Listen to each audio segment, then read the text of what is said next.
Good morning, America. Good morning.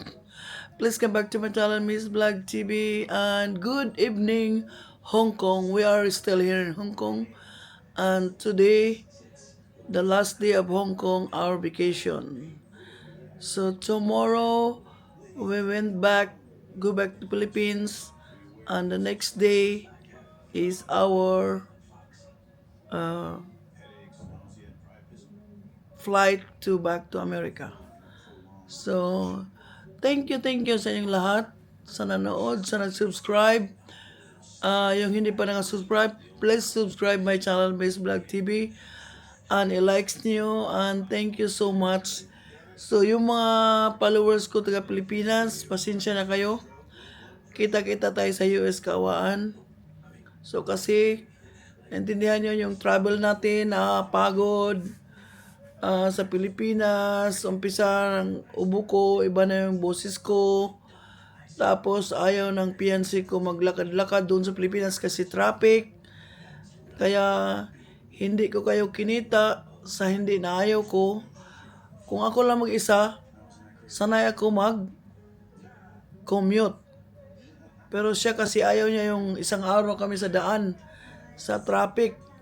Kaya yung pinunta namin, mga importante lang, tinamin na punta namin. Okada, yun lang. Quezon City kasi may paggawa ko ng ngipin. So sana maintindihan nyo, huwag kayo magalit. Mag-raffles pa rin tayo kahit hindi tayo nagkita-kita. So sana maintindihan nyo. Tapos sa Pilipinas, tapos pumunta kami ng Davao.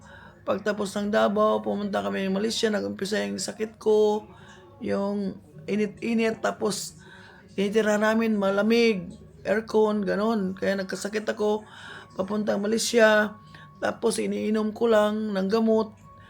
Tapos sa Singapore, pagdating namin, hindi ko na kaya, so nagpa-doktor na ako, so okay tayo sa Singapore. 2 araw, 3 araw, okay na ako.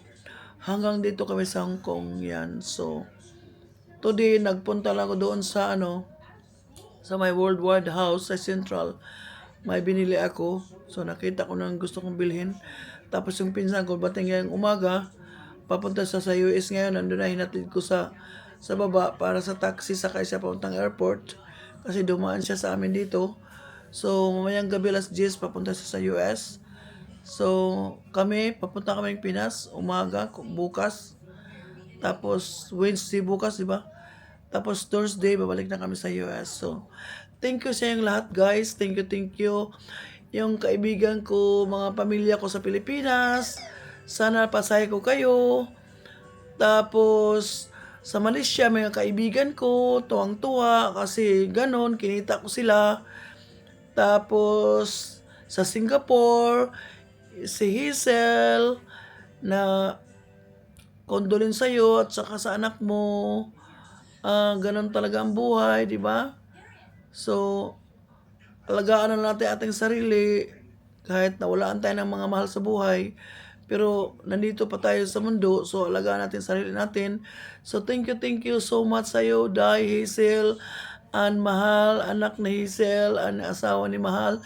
Thank you sa pag-tour sa amin sa Singapore. At saka yung sa Malaysia, mga kaibigan ko, nagluto sila ng pagkain, dinala sa hotel, o di ba? Tapos namasyal kami, thank you sa mga time nyo. Sa Singapore, thank you Dan, thank you so much.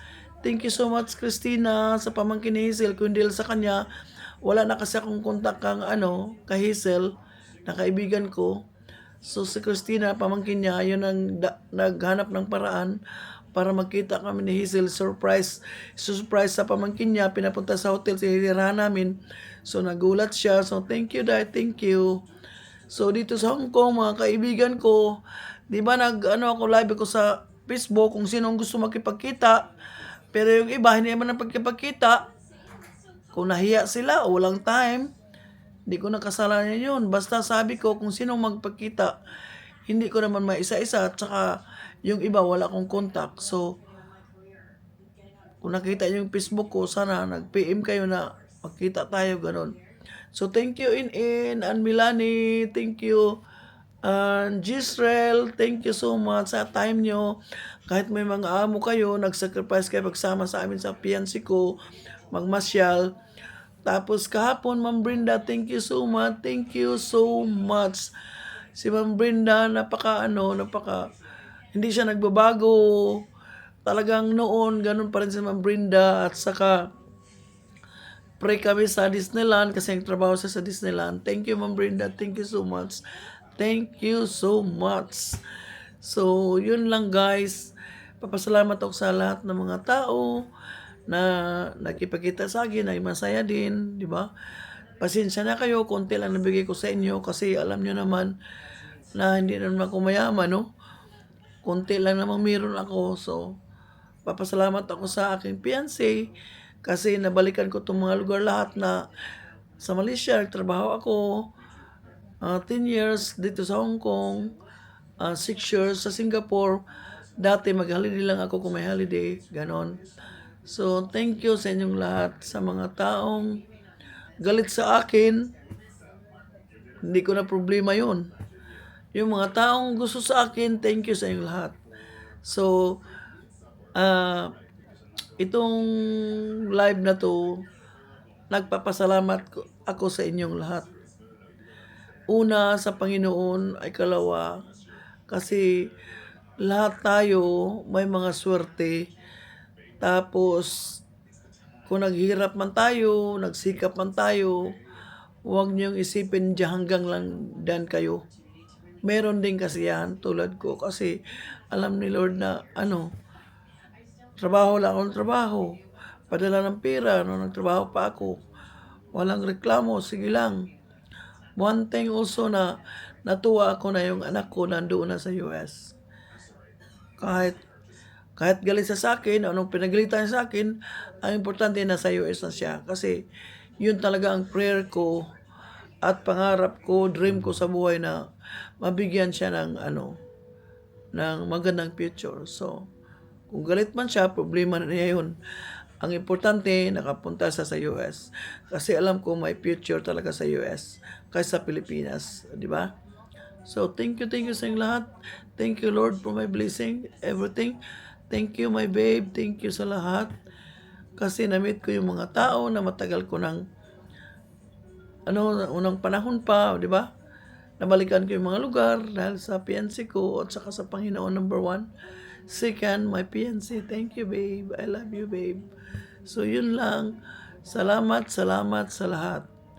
So, tomorrow morning, flight namin Pilipinas. Tapos, the next day, flight namin pabalik US. So, bye-bye guys. Thank you. Pakita ko sa inyo ang view sa Hong Kong dito sa aming hotel sa window namin. Makikita yan. Yan guys. Ang ating view dito. Yan.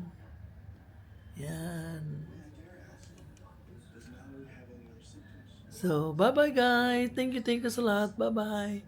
Bye-bye. See you America soon. Bye-bye.